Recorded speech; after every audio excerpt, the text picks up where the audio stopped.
Welcome to our channel. నేను పద్మిని, ప్రస్తుతంతో పాటు senior journalist అలాగే పొలిటికల్ అనలిస్ట్ ఇమ్మంది రామారావు గారు ఉన్నారు. మాట్లాడదాం. సార్ నమస్తే. సార్ నమస్తే మేడం. సార్, ఆంధ్రప్రదేశ్ ఎన్నికలు అంతా ఒక ఎత్తు, పిఠాపురం ఎన్నికలు ఒక ఎత్తు అని అనొచ్చేమో. ఎందుకంటే చాలా ఎక్స్పెక్టేషన్స్ కానీ, ఎందుకంటే పవన్ కళ్యాణ్ గారు అక్కడ పోటీ చేస్తూ ఉన్నారు, అపోజిషన్ కూడా స్ట్రాంగ్ గా ఉంది డెఫినెట్లీ.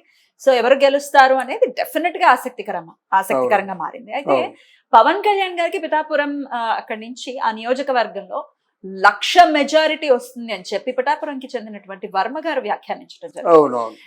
దీన్ని ఊరికే ఆయన మీద ఉన్నటువంటి అభిమానంతో ఇలా అన్నారని అనుకోవచ్చా, నిజంగానే 1,00,000 మెజారిటీ వస్తుందని అనుకోవచ్చా? ఇక్కడ పిఠాపురంలో నిలబడడానికి కారణం ఏంటంటే అమ్మా, చంద్రబాబు నాయుడు గారు మన పవన్ కళ్యాణ్ని చాలా ప్రేమగా చూసుకున్నాడు. ఎందుకు చూసుకున్నాడంటే 44 సంవత్సరాల రాజకీయ జీవితంలో ఉండి 53 రోజులు జైల్లో ఉన్నప్పుడు నేనున్నాను అని చెప్పిన వాళ్ళు ఎవరూ లేరు. తెలుగుదేశం పార్టీలో ఎంత పెద్దవాళ్ళు ఉన్నా వాళ్ళు రాలేదు, ఎవరు మిగతా వర్గాల వరకు కూడా రాలేదు. బీజేపీ పార్టీ కానీ ఎవరు రాలేదు. వచ్చింది ఒకే ఒక పవన్ కళ్యాణ్. అది ఎలాంటి పరిస్థితుల్లో వచ్చాడంటే ఆయన కోసం వెళ్ళలేదు, జనవాణి కార్యక్రమం కోసం వెళ్ళాడు. ఈ వార్త తెలియగానే వెళ్తే పోలీసులు చాలా ఆటంకాలు కల్పించారన్నమాట, వెళ్లకుండా చేశారు. నడుచుకుంటూ వెళ్ళి కారులో వెళ్ళి మొత్తానికి సినిమాలాగా ఆ చంద్రబాబు నాయుడిని కలుసుకొని, మీకు ఎవరున్నారో లేదో తెలియదు కానీ మీకు నేనున్నాను అని భువనేశ్వర్ని కలుసుకొని, ఈ మన లోకేష్ బాబుని కలుసుకొని, నీ తోడు నీడగా ఉంటాను, నాకు రాజకీయ భవిష్యత్తు ఏవైతే కానీ నేను మాత్రం మీతో కష్టాల్లో ఉన్నారు కాబట్టి మీతో ఉంటాను. ఇంకొక విషయం కూడా ఆయనే చెప్పేశాడు, మీకు నేను సపోర్ట్ చేస్తా, మీకు నేను అంటే దాన్ని ఏమంటారు, మీతో పొత్తులు చేతులు కలుపుతాననే విషయం కూడా చెప్పారన్నమాట. అప్పుడు ఎలా ఉంటుంది, ఎడారిలో ఒక చిన్న చెంచా నీళ్ళు దొరికినా సరే చాలా హాయిగా ఉంటుంది అన్నమాట, చాలా ప్రాణం లేచి వస్తుంది. అటువంటి అనుభూతిని చెందిన చంద్రబాబు నాయుడు పవన్ కళ్యాణ్ గెలుపు అంత ముందులాగా 2 చోట్ల నించొని 2 చోట్ల ఓడిపోతే మళ్ళీ మనం పూర్తిగా బదనం అయిపోతాము, పవన్ కళ్యాణ్ లాంటి నాయకుడు కావాలి.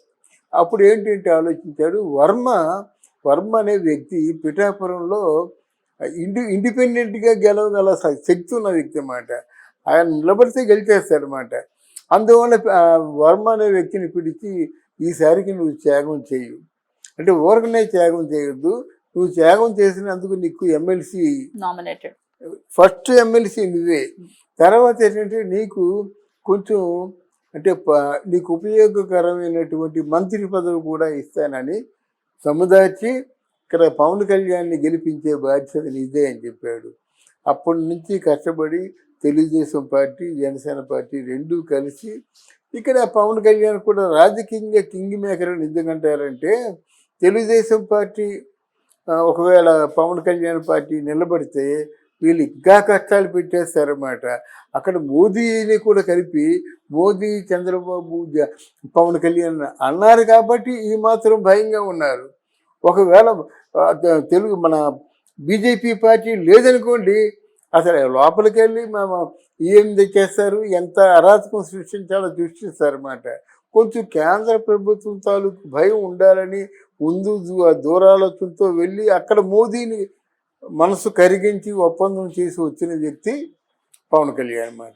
అందువల్ల పిఠాపురంలో అందరూ కూడా ఈ వర్మ ప్రచారం, ముఖ్యంగా పిఠాపురంలో పవన్ కళ్యాణ్ ప్రచారం బాగా నచ్చింది.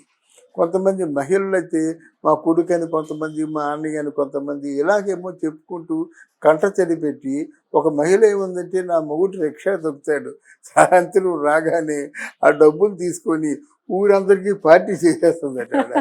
అంటే అంత ప్రాణప్రదంగా చూసుకుంటున్నారు పవన్ కళ్యాణ్ని. అయితే ఇక్కడ ఎంతైతే వర్మ సపోర్ట్ ఉందో అంతే ఇక్కడ యాంటీగా పనిచేస్తున్నాడు జగన్మోహన్ రెడ్డి. సహజంగా ఏమంటాడు ఆయన సింహం సింగిల్గా వస్తుంది, పందులే 10 గుంపులుగా 10 గుంపులుగా వస్తాయన్నాడు కదా, అది ఆయనకే వర్తిస్తుంది. ఎందుకే ఒక చిన్న ప్రాణాన్ని కొట్టడానికి ఒక కాపు నాయకుడు ముద్దగాడ పద్మనాభం, మిథున్ రెడ్డి, ఎవడు మిథున్ రెడ్డి అంటే పెద్దిరెడ్డి రామచంద్రారెడ్డి, ఆయన తాలూకు కొడుకు, వీళ్ళు ఇక్కడ మనకి ద్వారంపూడి చంద్రశేఖర్ రెడ్డి కాకినాడ నుంచి ఇలా 10 మందిని అరేంజ్ చేశారన్నమాట. ఈ 10 మంది ఎన్ని వేల కోట్లైనా ఖర్చు పెట్టండి, నాకు పవన్ ఓడిపోవాలి అంతా చేశారు. వాళ్ళు అంతా యాంటీగా వర్కౌట్ చేశారు. ఇప్పుడు ఒక్కొక్కరు ఏమంటున్నారంటే సర్వేలు అంటే అది ఎలాగా ఆ నెంబర్లు చెప్పాలో తెలియకుండా నోటుకు వచ్చినట్టు ఒక పెద్ద బోర్డు చిన్న చాక్ పీసు పట్టుకొని మన జగన్మోహన్ రెడ్డికి 150, జగన్మోహన్ రెడ్డి ఏమో 175 ఇలా చెప్పేస్తున్నారన్నమాట. మనకి నిజంగా ఆశ్చర్యం కలుగుతుంది. అంటే కొంతమంది కొన్ని పేటీఎం ఛానల్స్ అమ్ముడుపోతే జరిగే ప్రయత్నం అది. అంటే అందరూ ఒక మాట అంటే మీరు ఒక మాట అంటే ఎలాగవుతుంది? ఒక నియోజకవర్గంలో ఎన్ని మండలాలలో ఉన్నాయో తెలియకుండా మాట్లాడితే హాస్యాస్పదంగా ఉంటుంది. అట్లా కామనే కదా సార్, ఎవరిని సపోర్ట్ చేసినా వాళ్ళు వీళ్ళకి అమ్ముడు పోయారు అని చెప్తుంటారు. అలా కాదు కదా, మన జర్నలిజంలో ముఖ్యమైనది మనకు ఎవరైతే ప్రజలు ఉన్నారో ఆ ప్రజల తాను గుండె చప్పుడు తెలుసుకోవాలి ఫస్ట్. వాళ్ళు అప్పుడు ఎలా ఉన్నారు, ఇప్పుడు ఎలా ఉన్నారు, అత్యధికంగా ప్రజలు ఎవరిని గెలిపించాలనుకుంటా ఇవన్నీ సరే మనం మామూలుగా కనిపెట్టి చెప్పినా చెప్పవచ్చు ఈసారి ఈ కూటమికే ఛాన్సెస్ ఉన్నాయని జనరల్గా. కొంతమంది ప్రశాంత్ కిషోర్ లాంటి వాళ్ళు మాత్రం చాలా గట్టిగా ఉంటారన్నమాట. వాడు కొన్ని లక్షలు శాంపిల్స్ తీసుకొని అప్పుడు నిర్ణయించుకొని అప్పుడు ఈ కూటమి గెలుస్తుంది, ఇన్ని సీట్లు వస్తాయని చెప్తారు. అలా కాకుండా ఇప్పుడు వైసీపీ పార్టీ ఇన్ని 150, 170 ఇంకా రకరకాల 130 వాళ్ళకి వస్తాయి, ఇలా డిపాజిట్లు రావు అని చెప్పేసరికి నిజంగా వీళ్ళు వైసీపీ పార్టీ వాళ్ళు గెలిచే వాళ్ళు అయితే అందులో వైసీపీ పార్టీలో బాగా మెజారిటీ ఉన్నటువంటి నెంబర్ 2 అనిపించుకున్న బొత్స సత్యనారాయణ పార్టీకి ఎందుకు రిజైన్ చేస్తాడు? ఎవరు మట్టుకోవాలి? ఇప్పుడు పవన్ కళ్యాణ్కి ఫోన్లు చేస్తున్నారు, అయ్యా మా తప్పేది అయిపోయింది మీ పార్టీలో పెట్టుకోండి అని. వారు ఫోన్లు ఎందుకు చేస్తారు? మాత్రం ఆలోచించుకోలేరా? గనక మన ఆలోచన ప్రకారంగా వాళ్ళు చేసిన చేష్టలు బట్టి జగన్మోహన్ రెడ్డి మీద ఉన్న వ్యతిరేకత బట్టి ఆయన ఎంత డబ్బు ఇచ్చినా వీళ్ళు ఏమంటున్నారు తెలిసిన ఇప్పుడు ఎవరు కొడాలని వీళ్ళందరూ ఓడిపోని బాబు పంతమంది ఇచ్చిన డబ్బులు పట్టుకుపోయారు అంటున్నాడు. ముందు ఆ మాట ఏంటి? ఈ నా ఆస్తి గీసి అంత అమ్మేసి పంతమంది ఇచ్చాను, ఆ పంతమంది ఇచ్చిన డబ్బులు కూడా పట్టుకుపోయారు అంటున్నారు అన్నమాట. ఇప్పుడు అంటే వాళ్ళు కారు నలిపోయారు, ఇక్కడ లేరు. అది బాధ. చాలా మంది బిర్జల రజని వీళ్ళందరూ కోట్లు ఖర్చు పెట్టేశారు, ఆ డబ్బులు ఎలా వస్తాయి? అంతవరకు బాగా పచ్చిగా మాట్లాడారు, ఆ పచ్చిగా మాట్లాడే ప్రజలు దూరం అయ్యావు. ఓ బిడ్డలాంటి దానివి నా దగ్గర నుంచి ఏదైనా ఒక అపశృతి వస్తే సహించగలవమ్మా?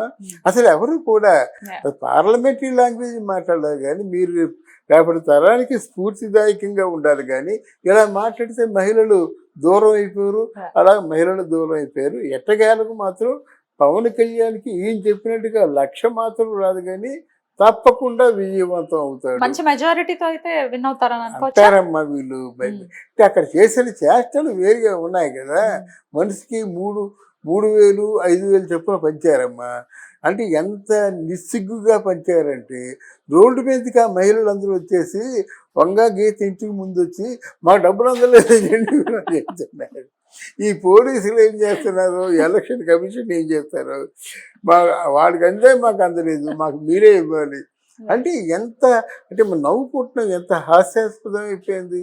ఎలక్షన్లో ఉన్న ఓటర్లకి మాకు డబ్బులు అందలేదని ఆ ఎమ్మెల్యే దగ్గరికి వెళ్ళి అంటే తెల్లవాళ్ళు బయట అయిపోట వాళ్ళు డబ్బులు ఇచ్చి పంపించారు వాడికి. అందువల్ల ఈ కారణం చేత డబ్బులు తీసుకున్న వాళ్ళు ఏదైనా సెంటిమెంట్లుగా మన పవన్కి వ్యతిరేకంగా ఉంటే ఉండొచ్చు, దానికోసం ఆ మాట చెప్పాను అనమాట. బట్ ఎనీవే మీరు అడిగిన ప్రకారంగా పవన్ కళ్యాణ్ ఇంత మెజారిటీ అని నేను చెప్పను, కానీ గెలుపు మాత్రం తథ్యం అంటున్నారు. గెలుపు తథ్యం. అది ఎంత గెలిపేనే కావచ్చమ్మా. ఒక 100 ఓటుతో గెలిచిన చాలు మనకి. 1000 ఓట్లతో గెలిచారనుకోండి, సో వాట్, ఏం పోయింది? తర్వాత అనుకున్న వాళ్ళందరూ ఓట్లు వేసేస్తే పవన్ కళ్యాణ్ లాస్ట్ టైమే గెలిచేవాడు కదా. అయితే ఇప్పుడులో పవన్ కళ్యాణ్కి రాజకీయ చతురత పెరిగింది. ఎవరిని ఏం చేయాలి, ఎవరిని ఎలాగా అంటే కన్విన్స్ చేయాలి అనేటువంటి రాజకీయ చతురత వచ్చింది.